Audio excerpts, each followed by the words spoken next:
Muy buenas tardes, noches. Qué gusto saludarlos. Soy el doctor Ricardo García Pelayo. Como todos los domingos, hoy domingo a las 6 de la tarde, hora central de México y Estados Unidos, 7 de la tarde, noche, hora de Latinoamérica y otros países. Bienvenidos a esta presentación científica que sin duda tendrán valor, contenido y con estos grandes expertos invitados de esta noche. Para mí es un gran honor. Pero damos la bienvenida a todos ustedes. Por favor, escribe en el chat de qué lugar te estás conectando. Escribe de qué ciudad, de qué país te estás conectando. Quiero saber, por favor. Es importantísimo que escribas. Y damos la bienvenida a toda la gente de Canadá, Estados Unidos, de Puerto Rico, República Dominicana, toda la gente de Guatemala, de Colombia, de Perú, Ecuador, España, Irlanda, Reino Unido, Portugal, México y otros países que se conectan en esta presentación científica. Son ustedes bienvenidos todos, pero especialmente los que nos acompañan por primera ocasión, son ustedes nuestros invitados de honor. De verdad, les damos la bienvenida y les damos un aplauso fuerte por conectarse a esta presentación que es de gran valor, de gran contenido y sin duda aprenderán bastante.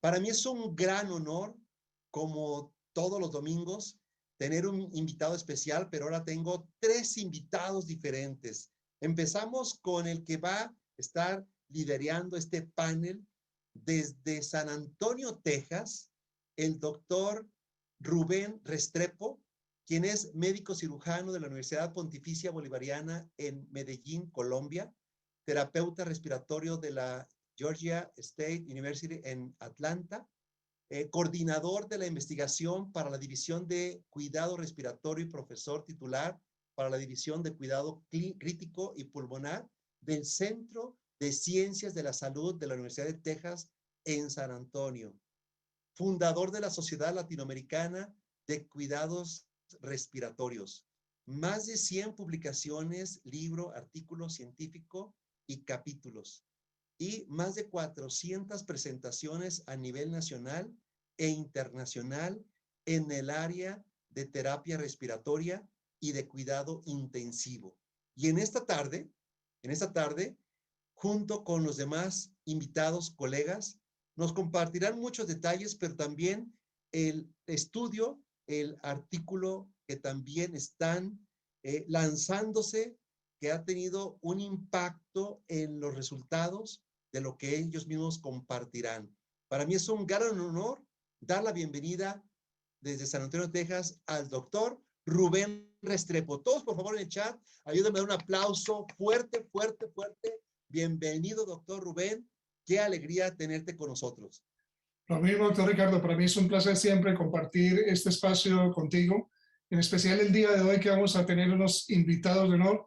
Creo que el tópico ha sido algo que ha despertado bastante interés, pero pues quería obviamente compartir con todos ustedes y contigo en especial que tenemos pues 2 invitados de honor.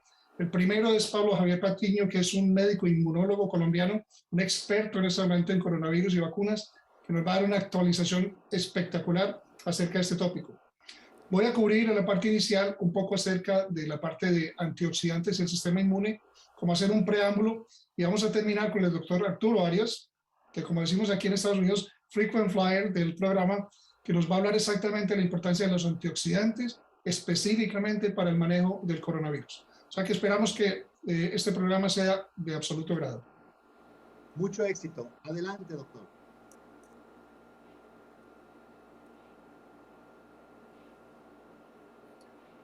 Pues nuevamente, muchas gracias por estar conectados. Pues vamos a darle inicio a este excelente programa, esperando que sea de bastante agrado para ustedes.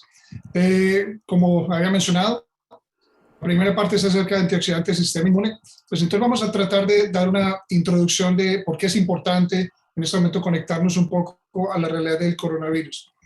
Pues sin duda todos sabemos la realidad del coronavirus. Le agradecemos en particular. En este momento tenemos 700 personas conectadas en este momento por Zoom y cerca de 400 por Facebook. Les agradecemos mucho por estar conectadas el día de hoy.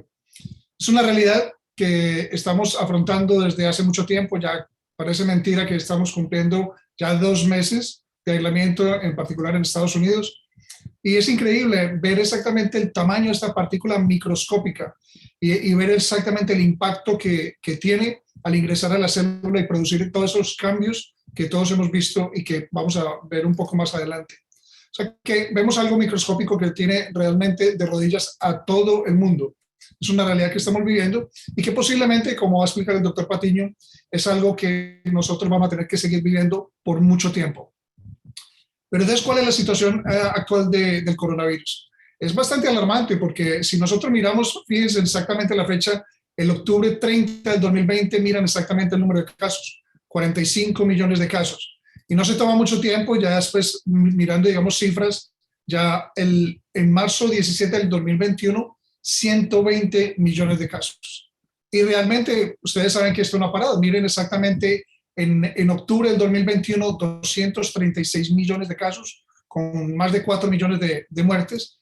Y esta es la cifra actual hasta las 8:20 de la noche que actualicé, 372 millones de casos con más de 5,5 millones de muertes. Esto sin duda, y lo que pueden ver en la parte derecha es los picos o las olas del coronavirus, que en este momento cuando estábamos pensando que simplemente iba a aplacarse, pues aparece una nueva variante. El doctor Patiño nos va a explicar exactamente las diferencias entre las variantes y por qué es importante conocerlas. Pero como parte fundamental básica, porque yo sé que tenemos conectados personas que son científicas y no científicas, la parte de la función celular, estrés oxidativo, glutatión y el sistema inmune. Es importante porque miren esto, aquí dice, la imagen en tercera dimensión más detallada de una célula humana hasta la fecha obtenida por radiografía, resonancia magnética nuclear y microscopía crioelectrónica. Vemos la complejidad de esas células. Y la complejidad de estas células nos obliga a pensar de que a veces incluso hay procesos muy sencillos que explican que la célula realmente se enferma. Entonces, ¿cómo funcionan todas las células y qué puede hacer que las células se enfermen? Aunque hay muchos mecanismos que podríamos abarcar, hay sin duda uno que es muy importante y es la presencia de estrés oxidativo. El estrés oxidativo, la forma muy sencilla es lo que oxida la célula. Y nosotros podemos pensar que con cualquier pieza metálica, con cualquier motor, lo que podríamos asumir muy fácilmente es que todo lo que se oxida se enferma, queda inutilizable. Entonces siempre hay un balance entre todo esto, lo que se llama los radicales oxigenos, los radicales libres de oxígeno, que son básicamente moléculas rebeldes que están buscando de todas formas por un electrón, y una cantidad de antioxidantes, pero en particular hoy nos vamos a enfocar en lo que se conoce mundialmente como GSH o precisamente la molécula del glutatión. Es importante tener en cuenta de que muchas son las fuentes. Ustedes pueden mirar exactamente que hay demasiada información con respecto al glutatión. Esta es una de drjokers.com, pero que mira exactamente que entre todas las funciones del glutatión, en la que nos vamos a enfocar precisamente por su relevancia, es el sistema inmune. Sin duda. Podemos mirar otras fuentes y que dicen claramente eso, que fortalece el sistema inmune. Pero algo muy importante, que dentro de las cientos de enfermedades que agobian realmente y que pueden producir una pandemia, o sea, nosotros hablamos de la pandemia del coronavirus, pero realmente podríamos hablar de la pandemia de la diabetes, del cáncer, de la depresión, muchas enfermedades. Y lo que pueden ver exactamente es que a pesar de que está resaltada la infección viral aquí, la realidad es que qué enfermedad que tú veas aquí no realmente reconoces, para poder entender que muchas personas que tú conoces están realmente siendo afectadas. El doctor Ricardo siempre me recuerda en este momento agradecer. En este momento tenemos alrededor de 1,300 personas conectadas. Les agradecemos mucho que hayan sacado el tiempo para este espacio que esperamos que sea informativo. Ahora, nosotros queremos enfocarnos en una ciencia sencilla y mirar exactamente qué tan importante es el glutatión. Muchas de las personas que están conectadas hoy han posiblemente participado o han sido incluso conferencistas internacionales. Modestamente, como conferencista, les puedo decir que a veces hay dificultades para encontrar un número de artículos valiosos. Esta cifra de glutatión, entre lo que miren aquí, entre ayer y hoy, sube alrededor de 4 artículos. Ustedes pensarán, es que 4 artículos de anoche que estuve actualizando ahora en el día de hoy. La realidad es que un artículo se demora bastante tiempo.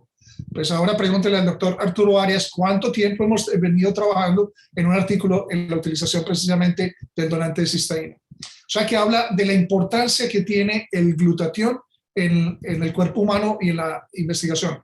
Ahora, hay dos variables que nosotros podríamos colocar en una página que ustedes pueden investigar, que se llama pubmed.gov, que es exactamente la Biblioteca Nacional de Medicina. Si ustedes digitan glutatión y la función inmune, le da cerca de 5.000 artículos, al igual que si digitan glutatión y el sistema inmune. O sea que hay bastantes publicaciones. Cualquier científico, cualquier conferencista se puede nutrir muy fácilmente de esta cantidad de artículos para justificar que si está publicado en esta dimensión, definitivamente tiene que ser muy importante.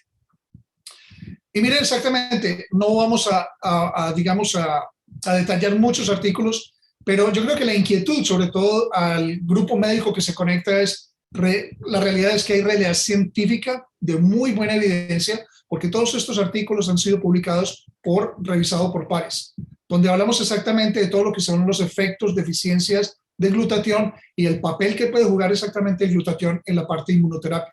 Entonces, estos son simplemente unos ejemplos más: cisteína y glutatión, la deficiencia en pacientes con SIDA, y el racional vamos a mirar esto, lo que es la N-acetilcisteína, concentrándonos precisamente en la cisteína enlazada. O sea que hay mucha información científica.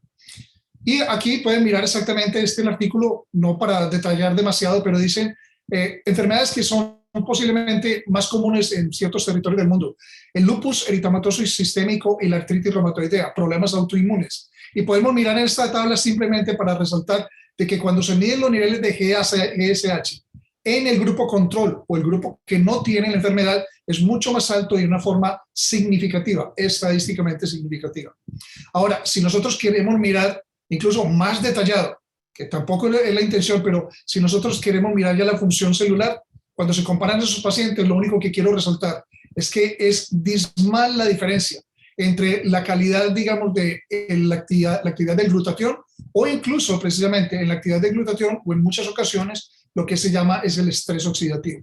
Diferencias muy marcadas que hablan exactamente de la importancia que tiene el glutatión para nuestras células y en particular para el sistema inmune. Entonces podríamos llegar a este punto del programa donde decimos, bueno, entonces a tomar glutatión. Sería muy fácil sacar esa conclusión. Y la realidad es que es increíble que nosotros no escuchemos posiblemente más de glutatión. Es el antioxidante maestro y está descubierto desde 1885. Pero la realidad es que solamente me voy a apoyar en uno de los tantos artículos, y es que se basa en los precursores. Hay algunos aminoácidos que se consideran esenciales y no esenciales, pero en particular la cisteína es un aminoácido que se convierte esencial, a pesar de que es un aminoácido que se considera antioxidante por sí solo, es esencial en la formación del glutatión. Entonces, lo importante de resaltar este es un estudio donde se muestra de que la absorción, o sea, si tú te tomas algo, estás esperando que pase por el tracto digestivo y se absorba en las células. La absorción del glutatión oral tomado es totalmente errática. Tú no puedes absolutamente garantizar nada. O sea, que hay mucho énfasis en que unas empresas de pronto traten de producir glutatión con el afán de que tú reemplaces ese componente sulfuro que tú necesitas en la dieta para mejorar la reparación celular. Pero la absorción es errática. Ahora, hay una forma no práctica de recibir de todas formas el glutatión, que es intravenosa. Pero lo ves que es no práctico, cada semana es invasivo, entonces hace que posiblemente la orientación no sea de que tratar de tomar algo que realmente se produce dentro de tus células, pero que realmente se puede estimular de una forma adecuada. Entonces, ¿qué podemos hacer para aumentar el nivel de glutatión? Y en esta parte podríamos enfocarnos precisamente en la fórmula clásica, que es apoyarnos de que el glutatión es un tripéptido, que precisamente está activado por la glicina, el ácido glutámico y la cisteína, siendo la cisteína el factor más limitante. Si tenemos alimento materno o calostro, hay una cantidad increíble de cisteína que te provee precisamente ese elemento fundamental. El único problema es que en nuestra dieta la carecemos, a pesar de que tú de pronto pienses, bueno, pero yo sé que 15 huevos, 1 kilo de carne, un costal de brócoli, 25 litros de leche. Sí, pero no pueden ser calentados porque esa forma de la cisteína es absolutamente termolable. Entonces, por eso es que llegamos precisamente a mirar qué tipo de cisteína realmente está enlazada y que realmente tenga respaldo científico. Porque la vecina me puede recomendar alguna cosa, el médico puede hablar o en un consenso y yo decirle a Arturo y a Pablo, mira, y a Ricardo, ¿por qué no nos sentamos en esta mesa y creemos algo científico? Creemos un artículo. Este no es el respaldo científico que se necesita. Se necesita algo como el doctor Luc Montagnier, que escribe precisamente en su libro, que es importante a resaltar: estrés oxidativo, la base fundamental para explicar por qué el glutatión trabaja, y en su capítulo 42 habla de la propiedad nutracéutica precisamente de la cisteína en la sal. Y qué decir que un asesor científico que es realmente un amigo, un asesor, un mentor, y que precisamente nos acaba de revisar el artículo que antes de enviarlo, que es el doctor Jimmy Gottman, un urgentólogo canadiense que se ha convertido en los últimos 20 años en una autoridad mundial acerca del glutatión. Ahora, los médicos y los que no son médicos, tómense la molestia de buscar en www.pdr.net, lo que antes se llamaba como Physicians Test Reference, ahora se llama Prescribers Digital Reference. Ahí lo pueden buscar. ¿Por qué? ¿Y por qué Inmunocal, en este caso un nutracéutico, se encuentra ahí? Es precisamente porque es un producto natural de calidad farmacéutica, para poder verificar realmente que se trata, a pesar de que es un producto natural, como un medicamento, con todas sus advertencias, reacciones adversas, contraindicaciones. Y comparen esta parte, contraindicaciones, cada que ustedes quieran mirar un medicamento, a ver exactamente cuántas páginas de contraindicaciones van a ver. Es importante también tener en cuenta de que puedes buscar lo que es aislado de proteína del suero de la leche, lo puedes buscar precisamente en internet, porque vas a encontrar información. Miren lo curioso aquí, precisamente en el autismo. Valga la pena enfatizar que Immunotech, como una empresa canadiense, tiene en proceso, si no es que ya está realizado, y me perdonen si no está confirmado, una patente precisamente para la utilización de autismo. Ahora tenemos en Inmunocal 20 resultados. ¿Por qué 20 resultados y no los 80? Porque muchos no son indexados. Quiere decir que hay universidades famosas como la Universidad Autónoma de México que ha producido artículos acerca precisamente de este donante de cisteína, sin embargo no aparecen en PubMed. Sin duda, para iniciar esta sección, que para mí es la más importante de este programa, les voy a traducir esto. Y la traducción es básicamente el canal de comunicación que todos utilizamos. Para mí fue urgente realmente llamar a mi colega, mi compañero y amigo Pablo Patiño, para precisamente dispersar rumores y aclarar dudas que posiblemente todos en algún momento tenemos. Porque les tengo que decir que francamente para mí es muy importante, Pablo, porque cuando yo no me quería vacunar, fue él la persona que realmente me explicó absolutamente todo. Y esto es lo que sucede cuando una persona no investiga y sigue difundiendo rumores. Esto es lo que sucede. Se ha demostrado que el 65% de la mala propaganda que tiene el coronavirus y las vacunas se debe generalmente a 12 personas, incluyendo entre ellos algunos científicos. Entonces, lo que vamos a tratar precisamente en el momento de hoy, y para mí es un placer invitar a este colega, a un científico, un compañero y amigo, el doctor Pablo Patiño, quien es un médico cirujano también de mi universidad, Universidad Pontificia Bolivariana. Tiene un magíster también en inmunología y doctor en ciencias básicas biomédicas de la Universidad de Antioquia en Colombia. También es profesor titular de la Facultad de Medicina de la Universidad de Antioquia. Es investigador del grupo de inmunodeficiencias primarias. Es el asesor científico de la Corporación Parque Explora. Fue científico visitante de Genentech y en la Universidad de Stanford. Realizó el programa de formación de alto nivel en políticas de ciencia, tecnología e innovación de la Universidad del Rosario. Tiene un postdoctorado en DNA X Research en California. Director de fomento a la investigación de conciencias, vicerrector de extensión de la Universidad de Antioquia, director de la Corporación para Investigación Biológicas y relator del Foco de Ciencias de la Vida y la Salud de la Misión Internacional de Salud. Para mí es más que un placer presentarles a ustedes al doctor Pablo Patiño. Pablo, bienvenido. ¿Puedes abrir tu micrófono?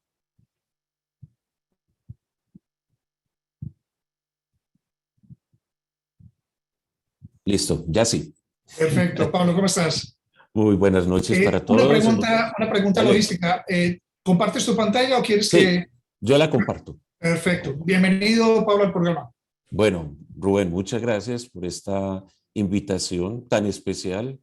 De verdad que es para mí un placer, un honor acompañarlos en esta noche con algunas reflexiones sobre este tema que, como tú dices, puede ser bastante O sea, es muy importante, pero al mismo tiempo puede generar una serie de circunstancias que permiten dar origen a, llamémoslo, malos entendidos o a desinformación finalmente. Entonces, esa es, y así lo he entendido, lo que me ha pedido Rubén es que sea mi papel como aclarar algunos elementos. Y lo voy a hacer desde una posición, tratando de ser muy objetivo, una posición con elementos históricos, para que entendamos que realmente esta situación que vivimos actualmente, ya hace más de 2 años con la COVID-19, no es que sea algo realmente novedoso.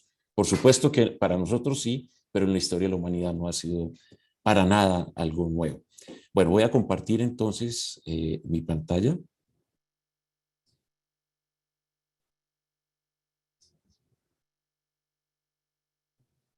Bueno, ¿me confirmas? Perfecto, Pablo, sí. Listo. Simplemente ponlo en modo presentación y Presentación. listo. Perfecto. Perfecto, perfecto. Bueno, voy a poner también esto en puntero láser para que esto no se me, a veces se mueve.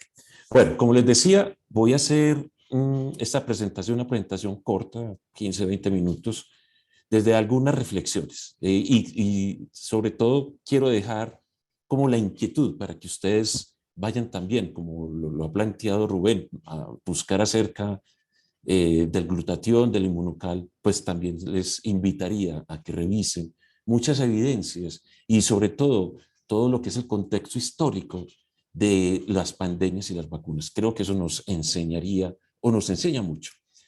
Eh, en la historia de la humanidad han habido múltiples epidemias y pandemias, cientos, ¿sí? Muchas de ellas que no se conocen desde el punto de vista histórico, otras, muchas también reportadas desde la Grecia clásica incluso.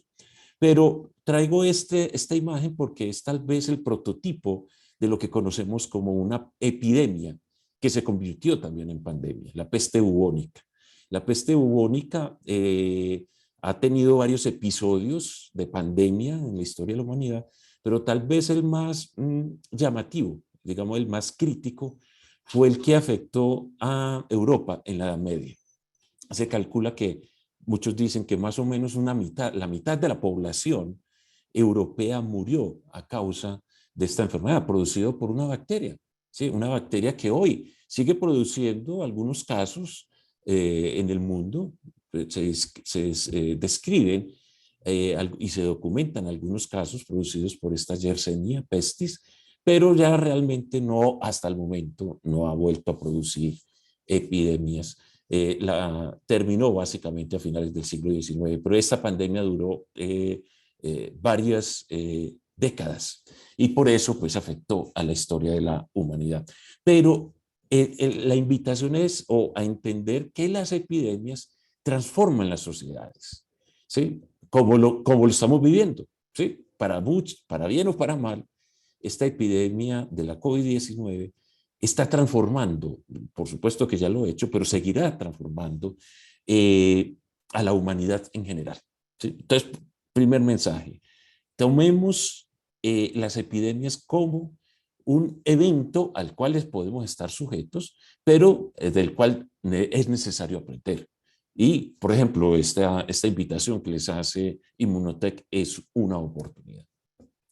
Pero miremos qué es rápidamente una epidemia y una pandemia y eso cómo se relaciona con la situación actual que vivimos ya con 2 años, como les decía, de esta COVID-19. Inicialmente fue un brote que apareció en Wuhan, China, pero que en cuestión de pocas semanas se extendió a países cercanos, a las ciudades cercanas dentro de China, pero rápidamente a otras regiones, a países colindantes, y ya entonces hablábamos de epidemia, pero también en cuestión de pocas semanas, ¿sí? Ya afectó a Irán, afectó a Italia y afectó a Norteamérica, empezando por la costa oeste, en el noroeste de Estados Unidos. Y ahí fue cuando se declaró básicamente la pandemia.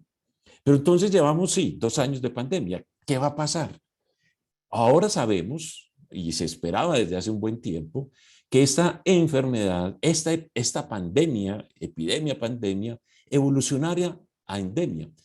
Y la invitación es a que no tomemos ese concepto de endemia, que es básicamente, nos indica que la enfermedad va a permanecer, así como muchas otras en la historia de la humanidad, infecciosas o no, nos acompañan en el día a día. La COVID-19 va a ser, o ya es eso, para muchos.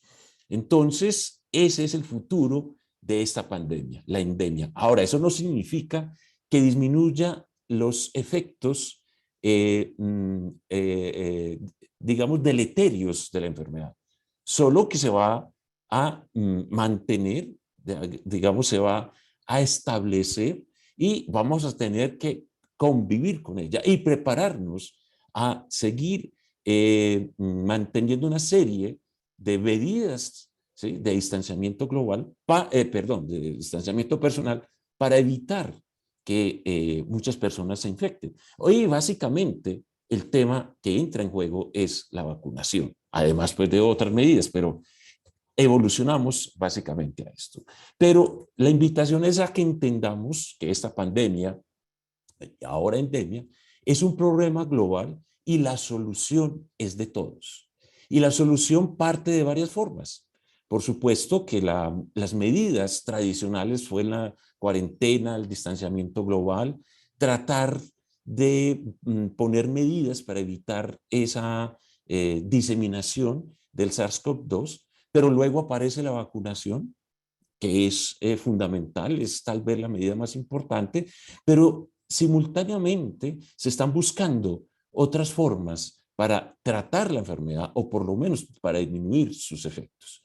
Entonces aparecen los agentes antivirales o algunas formas de inmunoterapia utilizando el suero de personas convalecientes o utilizando los anticuerpos monoclonales. Aparecen los antivirales promocionados ya en estos días y aparece algo que creo que pues los expertos como Rubén, las personas de Immunotech, pues, nos podrán mostrar más adelante de que hay alternativas generando un mejor estado del sistema inmune. Esto se conoce, ya lo decía también Rubén, desde hace mucho tiempo, el efecto que tienen los agentes oxidantes, las especies reactivas de oxígeno y de otros agentes, del nitrógeno, del sulfuro, sobre el sistema, sobre el organismo y particularmente sobre el sistema inmune. Entonces creo que es aportar a esa respuesta un elemento clave de todos los investigadores, los científicos en el mundo.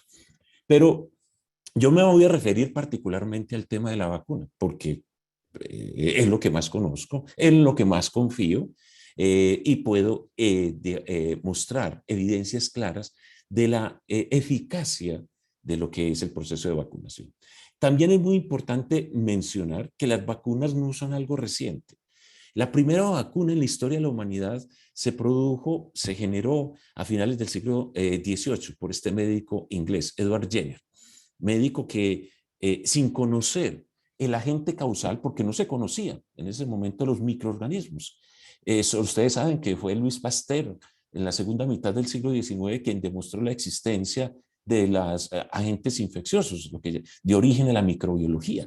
Pero Edward Jenner pudo desarrollar una vacuna aún en ausencia de ese conocimiento, y fue la vacuna para prevenir la viruela, una enfermedad que produjo durante milenios epidemias en la humanidad, incluso aún durante el siglo XX, aún en presencia de la vacuna, siguió produciendo enfermedad, solo que se pudo erradicar esta enfermedad gracias a ese desarrollo.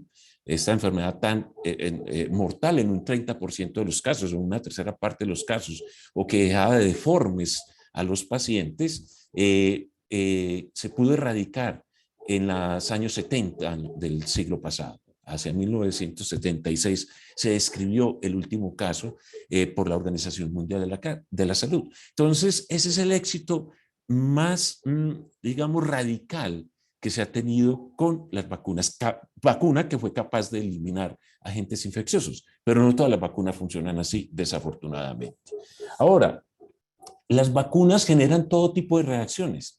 Cuando se desarrolló por Jenner esta vacuna a final del siglo XVIII y se empezó a aplicar en las poblaciones, población inicialmente en Europa, después en América, muchas personas rápidamente se ofrecieron, ¿sí?, a ser vacunadas. Entendían o entendieron, ¿sí?, la posibilidad de protegerse frente a esta infección. Pero no todo el mundo fue así. Y es lo mismo que nos sucede hoy.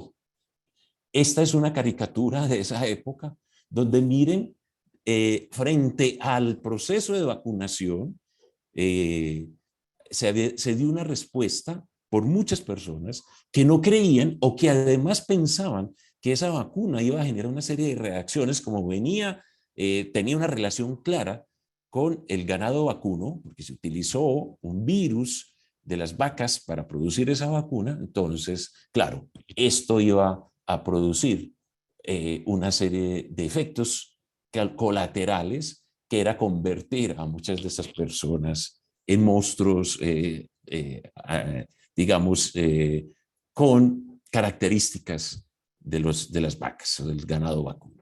Entonces, el segundo mensaje, tenemos que estar preparados para entender las reacciones que generan no solo las vacunas, sino muchos productos no solo biológicos, como estas vacunas, como otros agentes, sino también los productos farmacológicos, incluso productos naturales como el mismo inmunocal, ¿sí? Entonces, ¿cómo se puede luchar contra esto? Como ya lo mencionaba Rubén, con la adecuada información. Sí, solo quiero dejar hasta ahí, ¿no?, para entrar pues en mucho detalle en esto. Ahora, ¿qué hacen una vacuna? Las vacunas, lo ideal es esto que está acá. Es crear una barrera, como se muestra en este lado derecho, es crear una barrera para que las personas en azul que están protegidas establezcan esa protección de aquellas personas que no están vacunadas o que no han sufrido la enfermedad. Eso crea lo que se llama la famosa inmunidad de rebaño, ¿sí? Ahí el rebaño protege a algunos de los individuos. Esta es la situación ideal. Con muchas de las vacunas se logra, pero con otras no, como veremos con el caso de la COVID-19, entonces nos obliga a otras alternativas. Pero independiente de eso, ¿sí?, lo que puede suceder si no hay un proceso de vacunación amplio es que siempre van a haber individuos, ¿sí?, que van a tener una gran capacidad de transmitir el agente viral. Y eso va a mantener, ¿sí?, o va a hacer que la enfermedad se mantenga, sea en sus características epidémicas o en las condiciones endémicas, como les decía al principio. Pero hablemos rápidamente entonces del SARS-CoV-2, de este virus, ¿sí?, responsable de la COVID-19. Es un virus de una familia de virus que son los coronavirus, una familia muy grande. Es uno de los miles de virus que se sabe que están en la naturaleza y que aún no conocemos en detalle. Dentro de los coronavirus se consideran que es tal vez la familia más grande de virus. Tiene una característica, es que infecta a muchas especies animales. A diferencia de otros virus que son específicos de especie, por ejemplo, el virus de la viruela humana, es diferente al virus de la viruela vacuna. Comparte ciertas características, pero digamos tiene esa especificidad de especie y por eso no había un reservorio distinto al ser humano y por eso se pudo erradicar la enfermedad.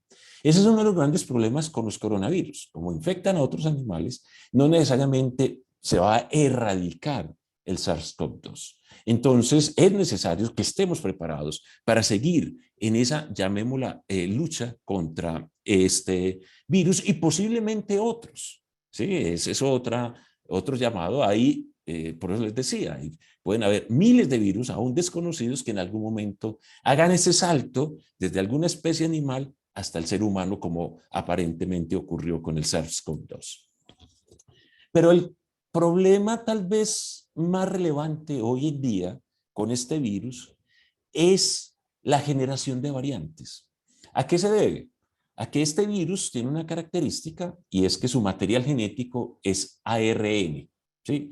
El ARN es similar al ADN nuestro que tenemos pues, desde las bacterias en adelante, lo que llamamos las células pues, procariotas de las bacterias y las células eucariotas del resto de los seres vivos en este planeta. Pero muchos virus, su material genético no es ADN, sino ARN, y ese es el caso de los coronavirus.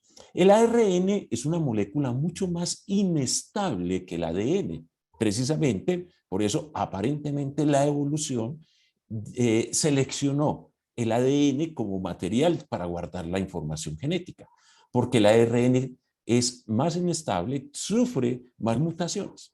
Y eso se evidencia con este virus, así como con otros, con el virus de la influenza, por ejemplo, que también sufre bastantes mutaciones. Desde que se describió este virus, se sabía que existía ese riesgo y las primeras variantes o cepas, ¿sí? Digamos ya con una importancia epidemiológica, se describieron desde septiembre del 2020, mayo del 2020, por ejemplo, la beta en Sudáfrica, la alfa claramente este fue en el Reino Unido. Luego tenemos la gamma que se describió en Brasil también en noviembre del 2020. En octubre del 2020 la delta aparentemente surgió en la India, que se volvió la dominante, además con una mayor capacidad de virulencia. Y tenemos la que actualmente predomina en todo el mundo, que es Omicron, que es una variante, tiene unas características de mucha mayor capacidad infecciosa. O sea, con menos partículas virales produce la infección y rápidamente se multiplica en el organismo. Afortunadamente no es tan agresiva como por ejemplo la delta, o incluso aparentemente es menos agresiva que las otras. Y eso ha permitido que haya una diseminación de esta variante que rápidamente supere las demás, pero que la mortalidad no haya sido tan alta como, por ejemplo, ocurrió con la delta. Sin embargo, sí tiene una característica adicional, es que puede evadir la respuesta inmune desencadenada por las vacunas. ¿Sí? Entonces, otra enseñanza. Los virus, y en este caso el SARS-CoV-2 no lo ha demostrado, son capaces de evolucionar y en ciertos momentos evadir la respuesta inmune producida por infecciones previas o por el proceso de vacunación. Entonces, ¿eso a qué obliga? Obliga a que estemos preparados, a que hagamos investigación y se desarrollen nuevos mecanismos de protección, de prevención, pero también de tratamiento, y es lo que en este momento se está haciendo frente a esta variante, la variante Omicron.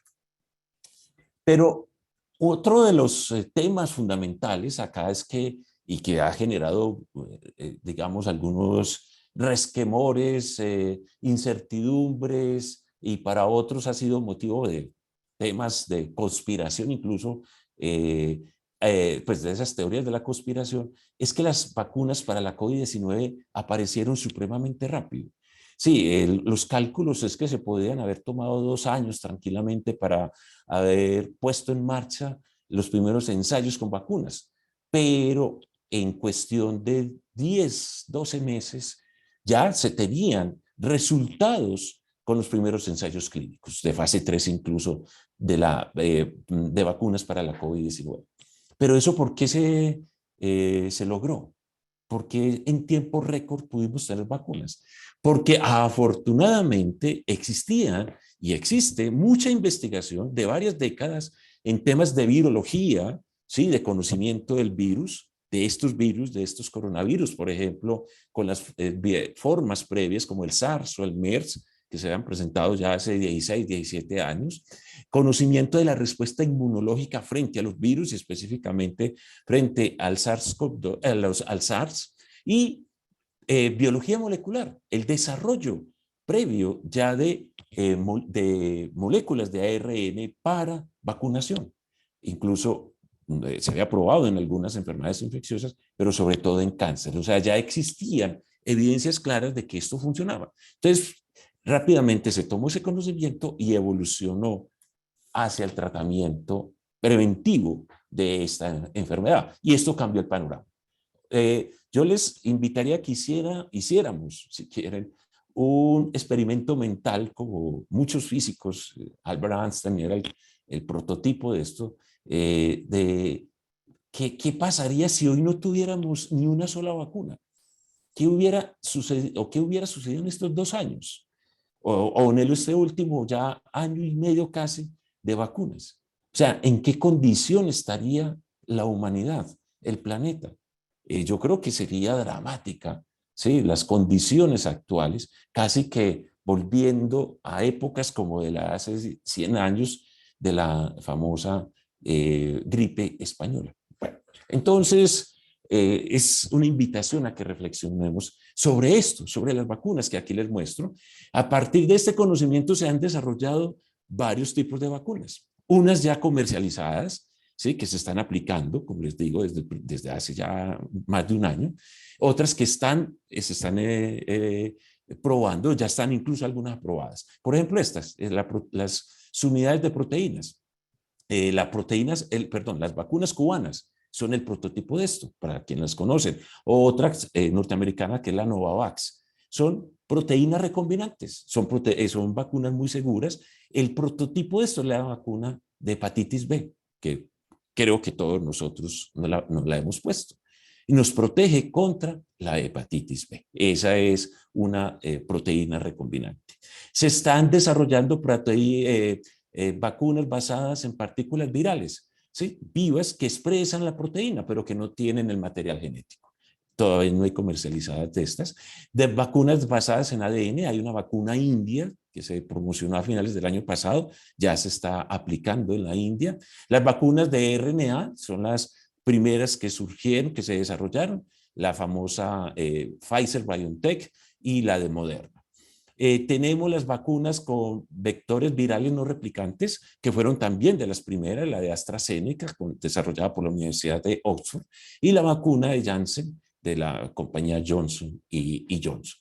Se están desarrollando otras, estas son vectores virales no replicantes, o sea, no se consideran replicativas. Hay otras que se están desarrollando de estudios con vacunas de este mismo tipo, pero replicantes. Y tenemos el prototipo de las vacunas, digamos, clásicas, con la tecnología antigua, ¿sí? Que son las vacunas inactivadas. Es tomar el virus, crecer el virus, cultivarlo, multiplicarlo y luego inactivarlo con un material, una sustancia química o con calor se inactiva. Estas son las vacunas, varias de las chinas, de la de Sinovac, Coronavac, son estas vacunas que son muy eficaces. No, como veremos, no tanto como las otras, pero son bastante seguras. Y algunos están desarrollando vacunas también completas, vivas, o sea, replicativas, como por similitud, por ejemplo, la vacuna del sarampión, la vacuna de rubeola, de paperas, la vacuna de la tuberculosis, la BCG, que son vacunas replicativas. Ese es el panorama de las vacunas que hoy tenemos. ¿Cuáles son las vacunas y su eficacia? Estos son los estudios iniciales, esto ha variado un poco, pero más o menos se ha mantenido. Las vacunas más eficaces son las de RNA, la de Moderna y la de Pfizer. Tenemos, por encima, ahora, una invitación para que ustedes entiendan esto. Básicamente la eficacia es protección contra la enfermedad sintomática y básicamente que conduce a hospitalización, ¿sí? Esa es la forma en cómo se hicieron los estudios. Entonces, protege, ¿sí? En un 94-95% contra esas formas, digamos, un poco más complejas de la enfermedad. Lo mismo que la vacuna rusa, que es similar a la de Oxford, la de Novavax, que ya les decía, por casi el 90%. Aquí tenemos una de las chinas, tenemos la de AstraZeneca, esto después aumentó, tenemos la de Johnson Johnson o Janssen, tenemos la de CanSino, otra china, también inactivada, y por último la de Sinovac, que es tal vez la vacuna que más se ha aplicado en el mundo. Así que es la de menor eficacia, pero de todas maneras contra la forma sintomática. Pero cuando se hace el análisis ya contra las formas severas y contra la posibilidad de ingreso a UCI o de muerte, esto sube alrededor del 86-87% en este caso, y en todas se incrementa de manera sustancial. Pero una anotación, hasta hoy no se ha demostrado que todas las vacunas protejan de la infección. O sea, que se transmita la infección, como les mostraba en algunas al principio, con estas vacunas, porque ese no ha sido el propósito. El propósito fue luchar contra la enfermedad, no contra la infección. Se están desarrollando en este momento algunas vacunas, por ejemplo, que se pueden aplicar por vía nasal, que posiblemente van a controlar la infección, pero actualmente no se tiene. Entonces también es claro que tengamos eso en cuenta. Para finalizar, quiero llamar la atención de que las vacunas, como cualquier agente biológico, farmacológico, ¿sí?, o nutricional incluso, puede producir secuelas, complicaciones, efectos colaterales, ¿sí? Cualquier cosa que nos comamos, por ejemplo, puede desencadenar una reacción alérgica. E igual sucede con las vacunas. Y se han demostrado efectos adversos, muchos de ellos importantes. Algunas personas han muerto como consecuencia, ha demostrado que hay una relación causal entre la aplicación de la vacuna y la muerte. Pero los números son muy bajos. O sea, es claro que existe un gran beneficio a nivel global con la aplicación de las vacunas. Ya se han aplicado más de 10.000 millones de dosis de las vacunas y el número de muertes asociadas a eso es muy bajo. Pero es necesario que eso se tenga en cuenta porque es una forma también de aclarar la información. Para terminar, entonces les digo que las vacunas salvan vidas.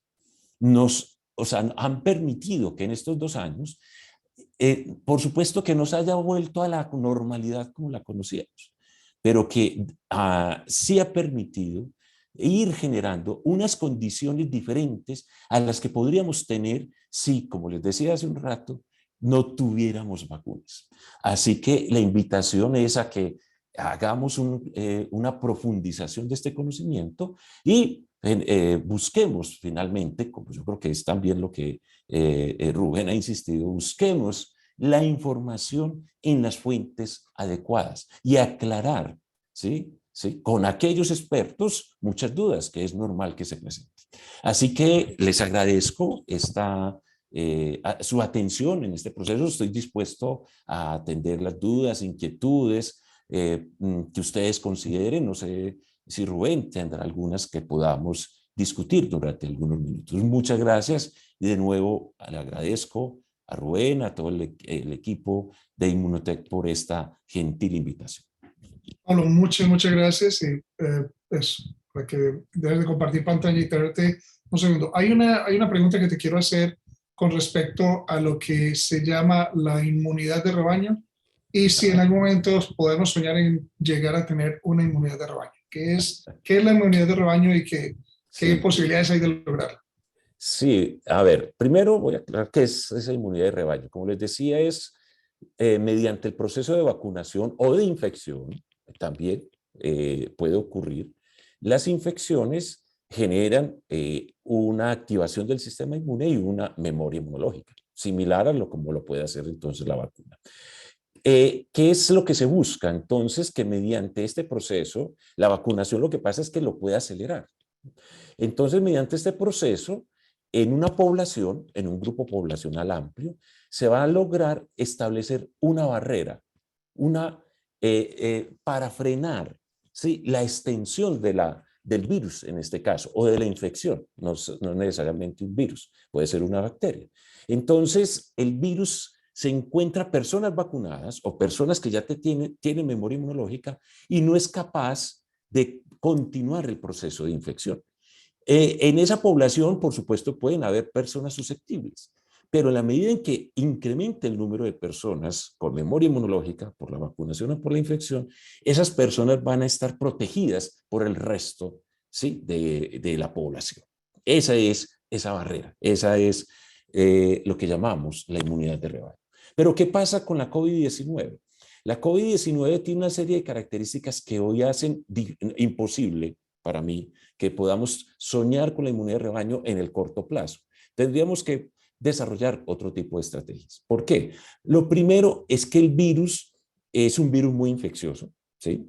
Ese es un factor que rápidamente hace que se dé una diseminación. Lo segundo es que no es el ser humano no es el único hospedero de este virus, entonces se puede diseminar incluso entre otras especies de animales. Se ha demostrado, ¿sí?, que en la pandemia se han infectado perros, gatos. Por ejemplo, en Dinamarca se eliminaron millones de animales, hurones que estaban en producción. En China hace poco se habló de la muerte de hámster que estaban infectados con el SARS-CoV-2. Entonces, ese es otro factor que hace que sea difícil. El tercero es que la vacuna, ¿sí?, y la infección no producen lo que se llama una inmunidad estéril. O sea, no evita que el virus nos vuelva a afectar, a que nos vuelva a infectar, aunque no nos produzca enfermedad. Pero una persona vacunada o una persona que sufrió de la COVID-19 se puede volver a infectar y puede ser contagiosa. Entonces puede estar diseminando el virus a pesar de que no tenga ningún síntoma. Entonces eso impide que haya una inmunidad de rebaño, ¿sí? Entonces tendríamos que avanzar hacia una inmunidad en el sitio de entrada. Por eso les mencionaba el desarrollo de vacunas, por ejemplo, de aplicación nasal, que es el principal sitio de entrada de este virus. Es posible que en el futuro podamos por lo menos disminuir esa posibilidad de diseminación en las personas que ya sufrieron la enfermedad o que tuvieron vacunación. Pablo, nuevamente, muchas gracias por aceptar la invitación. Espero que todos, realmente los casi 1.750 conectados a esta llamada, que se beneficien mucho de esta información. Yo creo que aclara muchas dudas acerca de lo que es muy importante, como dice Pablo, previene muertes, y es fundamental. Pablo, nuevamente muchas gracias y te deseamos una muy feliz noche. El último espacio, por favor le den un aplauso a todos allá en Facebook, aquí. Pues vamos a entrar al último segmento, un segmento corto, pero posiblemente también el que estaban esperando, que es justamente presentar a mi querido amigo aquí, al doctor Arturo Arias. Y lo voy a presentar porque es muy importante entender de que queremos aprender. Si ya sabemos este espacio en la mitad de las vacunas, es qué nos queda por realmente hacer en el sentido de la utilización de glutatión. ¿Por qué es importante y qué evidencia científica, que es lo más importante? ¿Qué evidencia científica hay que aumentar los niveles de glutatión? Son fundamentales para poder controlar el coronavirus. Te veo por acá, Arturo.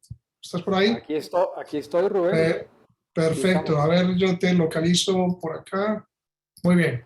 Excelente. Bueno, cuando desees tú ya compartir pantalla, bienvenido, Arturo. Dale. Para poderte presentar, excepto aclarar una cosa, de que no lo voy a presentar como acupunturista. Creo que no hubiera sido capaz. Bueno, perfecto. Bueno. Arturo, ¿tienes lista tu pantalla? Ya. Perfecto. Yo te confirmo. Muy bien. Pues para mí es un placer, como siempre, presentar a este colega y amigo con el que venimos trabajando juntos. El doctor Arturo Arias es un anestesiólogo de la Universidad del Rosario, en Colombia, médico intensivista también de la Fundación de la Clínica Shayu, muy famosa en Bogotá, especialista también en medicina paliativa de la Universidad Ramón Llull en Barcelona, de donde también adquirió una maestría en humanización, que es uno de los, como decimos en Colombia, para los que estén conectados, una de sus nuevas carreras bien grandes y que realmente el doctor Ricardo aprecia mucho esta parte de la humanización. Coordinador de la Unidad de Cuidado Intensivo Norte de Cúcuta, Colombia, y es profesor asociado también de la FUCS de Medicina Crítica. Para mí es un placer darte la bienvenida, Arturo, y para poder cerrar el programa con algo muy interesante, glutatión y coronavirus. Bueno, muchas gracias, Rubén, y al doctor García Pelayo y a todos los oyentes que están acá. Un domingo a las 7 vamos a compartir un tema súper importante, sobre todo para Latinoamérica y Centroamérica y los países en vía de subhipodesarrollo, como digo yo. Los países como donde estás tú, Rubén, lo tienen todo. O sea, te enfermas, llamas, te dan 2 anticuerpos monoclonales, te llevan todo a casa, te ponen remdesivir hospitalario en casa, y yo creo que con esto y otras cosas salimos adelante. Pero en Centro Latinoamérica te enfermas de esto, no hay ningún medicamento, no hay ningún antiviral, no hay ningún anticuerpo monoclonal, estuvimos utilizando tocilizumab, el sistema está realmente colapsado y lo que presentamos hoy es realmente una esperanza como una terapia coadyuvante. Entonces, vamos a hablar del uso de aumentar los niveles de glutatión, produciéndolos directamente de la célula y cómo esto ayuda a salir de esta situación de reto de salud tan complicada. Esta imagen que está aquí a la derecha, que parece un mamarracho hecho por algunos de nuestros hijos algún día, es la imagen computacional en tercera dimensión de Omicron. Cuando en Ciudad del Cabo lo describen, el grupo de Borger dice, esto está loco. En 3 grupos de genes, 2 a 14 aminoácidos cambiaron, mutando 52 veces, mutó la subunidad S de la espica. Y esto tiene el porqué, porque este virus todavía va a dar 18 meses más en esta humanidad. Así que llamamos a la paciencia y la calma. Y además, hace 2 días ya descubrieron la nueva variante de Omicron, que ya se llama la B2. Entonces, esto ya sigue creciendo y hoy vamos a dar noticias de esperanza, buenas noticias, que es lo que más nos encanta. Esta luz que se ve al fondo, este globo terráqueo infectado por este COVID, yo creo que ya aparecen luces de esperanza y es lo importante, lo que la gente necesita. Bueno, en lo que a mí me toca, que es estar en Latinoamérica, al 22 de enero, Argentina, Brasil, Bolivia, todos nuestros países en pico ascendente. Y esta empresa que es externa, Airfinity, muestra cómo las vacunas proporcionan poca o ninguna protección contra la infección de Omicron, porque la pandemia se divide en 2, antes de Delta y después de Delta. Cuando en San Diego, California, Ingeniería Computacional describe a Delta, dijeron es un monstruo, cambió dramáticamente. Y ahora en Ciudad del Cabo, en Sudáfrica, dijeron está loca. Y miren lo que pasa con Sinovac, vacuna inactiva, Sinovac, vacuna inactiva, Sinopharma, vacuna inactiva, Bharat. La que más tiene afinidad en controlar la enfermedad es Pfizer, Astra, Moderna, y esto es lo que hay, o sea, no podemos dudar que esto es lo que está publicado seriamente.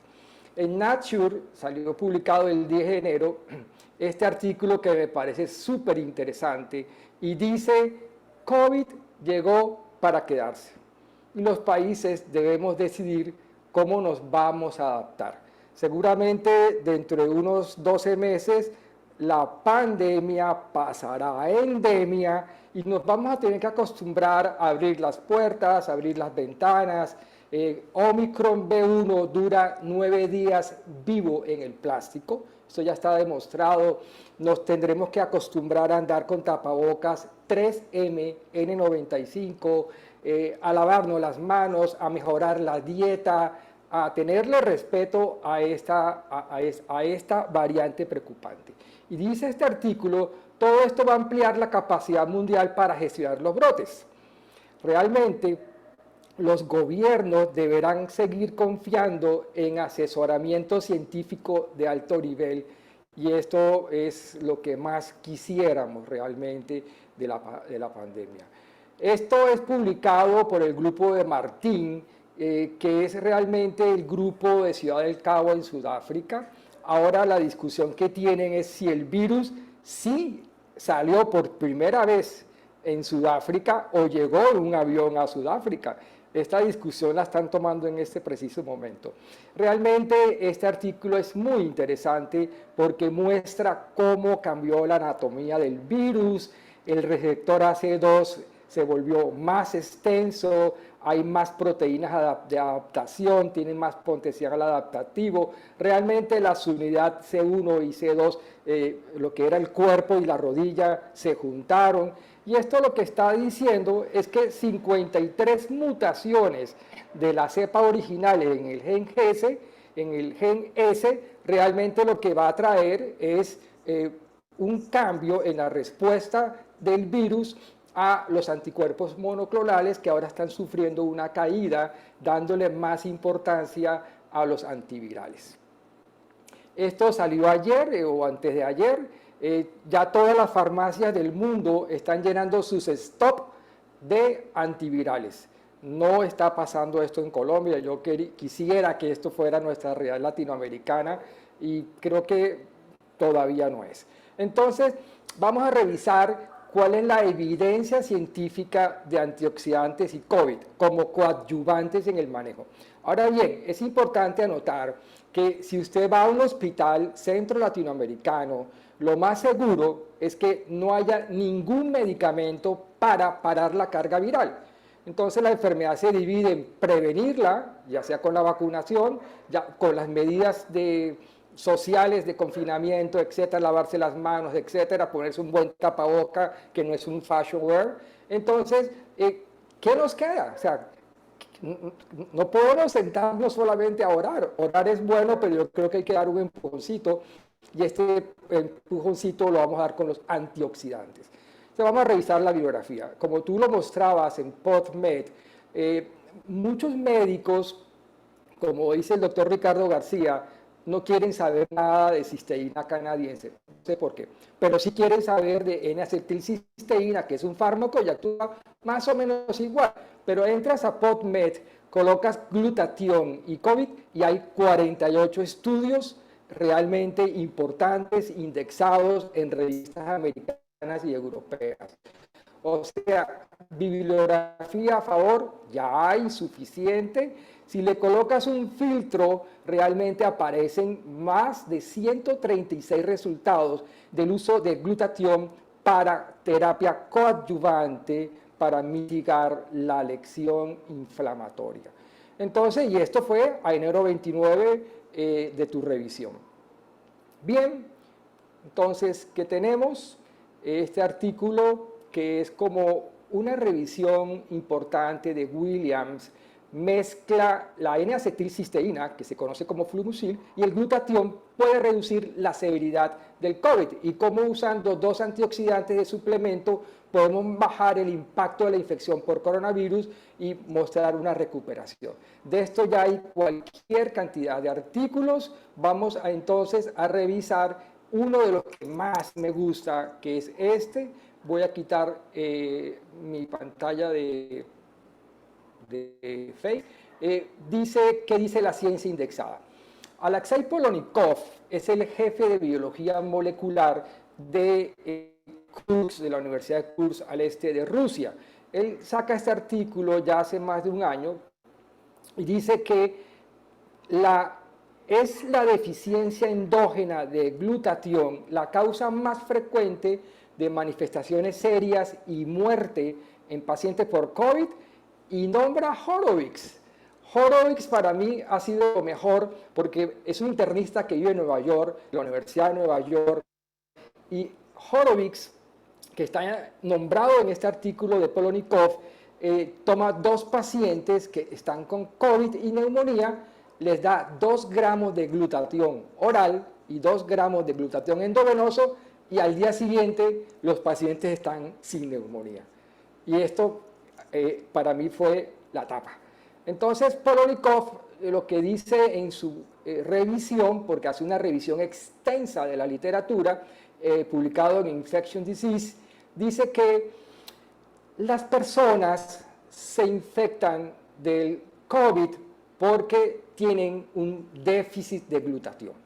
Normalmente los niveles de glutatión son 5 nanomoles, pero pueden bajar hasta 0.5 y usted allí está en un grave problema de salud. ¿Cuáles son los factores de riesgo para que una persona tenga un déficit de glutatión? Entonces, tener más de 65 años, ya se sabe que con la edad los niveles endógenos de glutatión empiezan a caer.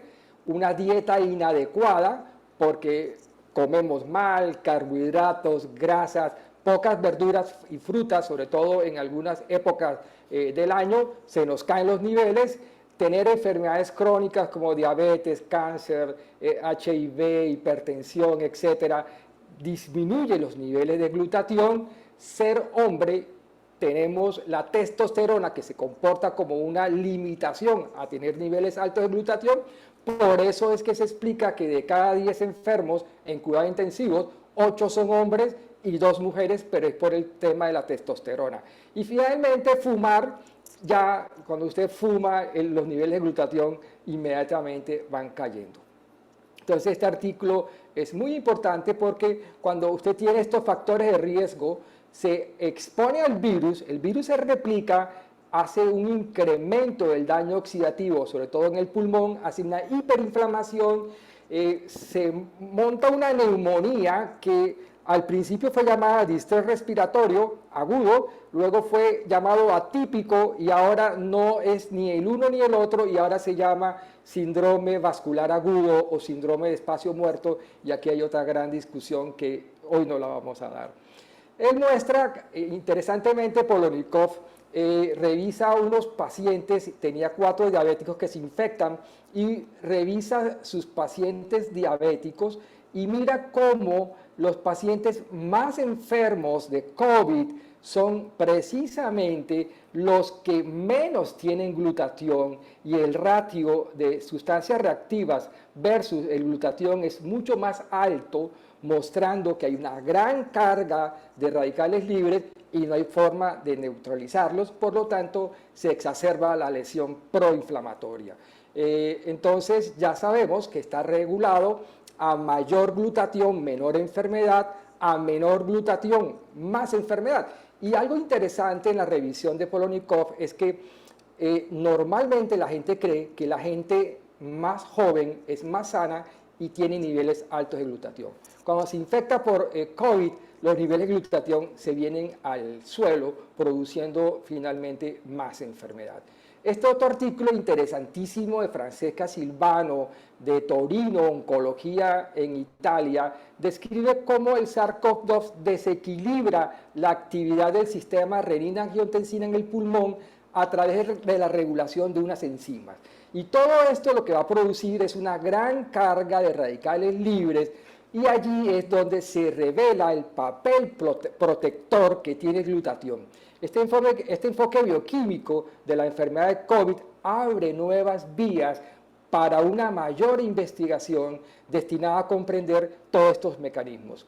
Varias pruebas informadas en muchos análisis sugieren que los niveles bajos de glutatión podría ser una de las principales causas de la respuesta inflamatoria exagerada relacionada con síntomas graves de COVID, e indican que aumentar el glutatión corporal podría reducir los niveles que padecen los pacientes sintomáticos. O sea, podrían llevar los pacientes sintomáticos, llevarlos a pacientes asintomáticos. Por lo tanto, hay que hacer más estudios, más sólidos y más fuertes. En pocas palabras, esta interesante gráfica de Silvano Francesco muestra cómo el SARS-CoV-2 entra, bloquea una enzima, esta otra enzima activa esta enzima, que es la más importante, produciendo una liberación masiva de angiotensina 2, que produce una liberación masiva de especies reactivas de oxígeno, que libera masivamente una molécula que se llama factor nuclear Kb, que le manda al núcleo una orden para producir muchísimas interleuquinas tipo 6 y 10 para exacerbar la inflamación pulmonar, y entonces dejas de respirar. También a la vez, la tormenta de citoquina está mediada por una respuesta inmune totalmente desorganizada, porque ya sabemos que se comporta como el SIDA. Los CD4 y los CD8, los macrófagos, los monocitos, toda la línea celular se viene al suelo, quedando usted expuesto realmente a múltiples infecciones. Se me olvidaba contarles lo más importante, que es que el glutatión en su forma reducida bloquea la respuesta inflamatoria. Este artículo me parece el más interesante porque me puse a mirar por qué los médicos, cuando los pacientes llegan, mira, tengo esta cisteína que tiene evidencia, no. Entonces me fui a la OMS y en World Health Organization, en su buscador, usted pone glutatión y aparecen más de 20 artículos. El número 13 es este artículo, que es un jordano, Kanfar, publica en Europe Review. ¿Podrá ser la depresión de glutatión el caballo de Troya para explicar la mortalidad por glutatión? Este artículo es demasiado interesante. Y es demasiado interesante porque este autor, Kanfar, dice que nos sometemos al contacto con el virus, entra inmediatamente, Omicron en 4 horas está haciendo una inducción de tormentas citoquinas, hay una gran producción de especies reactivas de oxígeno, hidroperóxido, hidroxilo, etc. Y aquí el mundo se divide en dos. Los que tenemos alto el glutatión y los que tienen bajo el glutatión. Los que tenemos alto el glutatión vamos a neutralizar la carga ácida de estos radicales libres y los vamos a recuperar. Pero las personas que tienen un nivel bajo de glutatión tienen una depresión de glutatión, o sea, no tienen un antioxidante que los proteja, se acumula el redox, hacen más inmunosupresión, se sobreinfectan, hacen lesión de un órgano, luego de 5 o 6 órganos, y esto es lo que lleva a un daño irreversible y posiblemente a la mortalidad. A mí no me preocupa mucho lo de las variantes preocupantes, no me preocupa mucho que venga la 5ª ola y luego venga la 6ª ola. A mí lo que más me preocupa es COVID long, COVID crónico. Ya hay más de 18 millones de pacientes en el mundo diagnosticados como COVID crónico, que son las secuelas que dejan las enfermedades asintomáticas como el COVID o las más graves, y esto no se sabe por qué unos sí y otros no, pero 18 millones de enfermos de COVID crónico, esto no se ha escrito todavía esta historia. Y este Omicron, que se ha comportado como la loca de todas las COVID, porque mutó 53 veces y unió 2 proteínas, va a producir lesiones que aún no se han descrito. Cuando Burger y Review lo describen en Ciudad del Cabo, ellos dijeron, parece que no va a lesionar tanto el pulmón, parece que no va a ser tan grave, pero esto fue tomado como que, tranquilos, salgan a pasear, salgan a divertirse, y yo creo que hay que tomarlo con cautela porque todavía no se han revelado las secuelas graves de Omicron. Nuevos artículos de Sarapov, este sale hace menos de 2 o 3 meses, en noviembre del 21, el ron de las enzimas peroxidasa de glutatión, y finalmente presentan en la conclusión de Sarapov, presentamos ejemplos de la aplicación de enzimas antioxidantes recombinantes exógenas como agentes terapéuticos en el tratamiento de patologías asociadas con procesos de radicales libres. Y se discuten las perspectivas del uso terapéutico de enzimas antioxidantes exógenas. O sea, le están dando el quite a terapia coadyuvante y lo están proponiendo ellos como un enfoque de tratamiento, y a mí me parece realmente interesante. Bien, el Polonikov, está este artículo en Infectious Disease, los antioxidantes de Francesca Silvano, este otro artículo de Silvio de Flora de Italia, de Bulgaria y de Italia además, muestra algo que me pareció supremamente interesante. COVID es una inflamación, es como una bacteremia, como una infección como cualquiera. ¿Qué hay de común en todas estas infecciones víricas, parasitarias, la que sea? Que hay un gran estado de inflamación. Y entonces, fíjense cómo al usar N-acetilcisteína, que es un fármaco, usar glutatión o un donante de glutatión o un dador de cisteína, nosotros vamos a apoyar el bloqueo de una IKK para frenar el factor nuclear Kb y producir todo un estado proinflamatorio a través de genes. Pero también si usamos N-acetilcisteína más glutatión, activamos el factor nuclear eritroide NRF2 que va a activar 500 genes antiinflamatorios y tenemos dos líneas paralelas que van a producir un pare en la inflamación de nuestros tejidos. Yo creo que esto es lo más interesante. Además, el mismo autor presenta este esquema del glutatión, donde damos N-acetilcisteína, la glutatión reductasa produce más glutatión reducido para parar y escanear, limpiar las radicales libres que se produce por la lesión inflamatoria de todas estas interleuquinas mediadas por este proceso inflamatorio. Este otro artículo de nutrientes revela cómo dar proteína del suero a la leche produce más sobrevida, menos días de ventilación mecánica a expensas de bajar la PCR y a expensas de subir la prealbúmina como un indicador de menor días de ventilación mecánica. Y esto me parece que debería ser una estrategia de salud pública en un momento en que las vacunas han costado 50.000 millones de dólares, todos los países en Latinoamérica colapsados, no hay medicamentos y te están contando que hay 50 artículos con evidencia a favor de.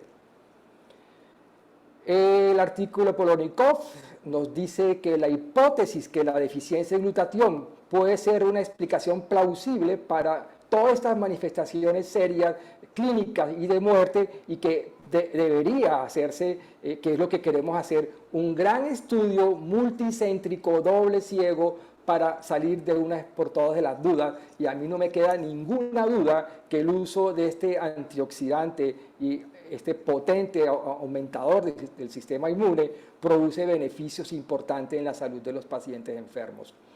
La deficiencia de antioxidantes, esto ya está demostrado por muchos autores. Hay cualquier cantidad de artículos explicándonos cómo para la inflamación. Y yo me encontraba en la ciudad de Cúcuta trabajando en cuidados intensivos. Tuvimos 120 enfermos e igual que Polonikov, me llegaron 4 pacientes, también mujeres, y me causa curiosidad la similitud. Vamos a publicar 4 pacientes y este trabajo nace de la observación clínica que hace Horowitz en Nueva York. Llegan 2 pacientes con neumonía, le da glutatión oral y venoso y se mejoran. Y nosotros en Cúcuta usamos en el protocolo, gracias al doctor Bustamante, que permitió usar el uso de cisteína canadiense en más de 130 enfermos, salvando de la vida el 73%. Pero además, nosotros, el grupo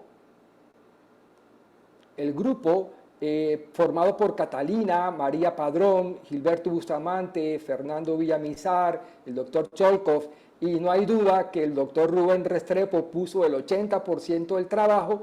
Yo solo tuve la idea de darles cisteína a 4 mujeres que llegaron en hipoxia feliz, saturando 60%, al borde del colapso, no la intubamos, le colocamos un casco de helmet, le dimos 2 sobres cada 8 horas, le medimos todos los indicadores, el dímero D estaba por encima de 500, la ferritina por encima de 500, la PCR estaba en 50 y todos los indicadores como el col score, todos estaban altos, o sea, eran pacientes realmente enfermos con un Berlín moderado, y lo que vimos fue que la oxigenación, el día 1, el caso 2, el caso 3 y el caso 4 en colores, pero este es el día 0, el día de llegada, todos los enfermos tenían menos de 150 de PAFI, y lo que vimos, dando N-acetilcisteína, 6 gramos endovenoso por 10 días y 6 sobres de cisteína al día por sonda orogástrica, al día siguiente todos los pacientes empezaron a oxigenar. Y todos estos 4 enfermos salieron y ninguno tiene, al seguimiento de más de un año, no tiene síntomas de COVID long. Entonces, en este breve estudio pudimos demostrar, y gracias a Rubén, que hizo un gran trabajo en la parte de redacción de este estudio, podemos mostrar ya que el uso del suero rico en proteína de leche de la vaca, aportando cisteína en una forma natural en pacientes enfermos antes de ser intubado, podría ser realmente un impacto positivo como terapia coadyuvante. Quiero despedirme con este cuadro de Monet. ver la belleza de la vida. Si no estamos infectados, podemos disfrutar la vida, y si podemos salir de esta pandemia pronto, pues hombre, hay que disfrutar la vida que tenemos. Muchas gracias. Arturo, muchas gracias a todos los participantes y los que estuvieron aquí. Esperamos que toda la información que ustedes recibieron el día de hoy sea realmente de utilidad. Sabemos que hay mucha controversia con respecto a muchos temas, pues díganos nosotros exactamente cuando estamos hablando precisamente del donante de cisteína. Todos creen que es una controversia, nadie cree absolutamente nada. Quisimos presentar un espacio científico lo más balanceado que podemos, porque así como tiene la libertad de cualquier persona de colocarse una vacuna, tomarse un antibiótico, también puede exactamente tomar la decisión de tomar el Inmunocal. Queríamos de todas formas agradecerles a los casi 1.800 personas que estuvieron conectadas, al doctor Pablo Patiño, al doctor Arturo Arias, al doctor Ricardo por este maravilloso espacio, y solamente me queda recordarles algo muy, muy importante que es fundamental, que nos tenemos que seguir cuidando. Para la próxima oportunidad, pues tenemos el 6º Panel Médico Internacional, también lo vamos a tener exactamente en este mismo espacio. Vamos a hablar de algo que justamente es bastante controversial. ¿A cuántas personas que estamos recomendando el donante de cisteína nos han dicho, pero es que eso no se supone que alimenta las células del cáncer? Pues, ¿quién mejor que resolver estas dudas que precisamente el doctor Jimmy Gottman? O sea, una autoridad mundial, pues va a tener el placer de tenerlo como invitado en este espacio el 20 de febrero, o sea que estén pendientes de esta información. Y creo que va a ser de bastante utilidad para aquellas personas que nosotros sabemos que así como con el coronavirus, que tienen realmente una posibilidad, como le decía el doctor Arturo Arias muy claramente, todos tenemos una posibilidad en nuestras manos de aumentar los niveles de glutatión, de mejorar nuestro sistema inmune y de hacer un cambio en la vida de muchas personas. Con esto me quiero despedir, no sin agradecerle al doctor Ricardo por este maravilloso espacio que nos ha cedido también, y espero que de todas formas se sigan cuidando y que Dios los bendiga. Buenas noches a todos.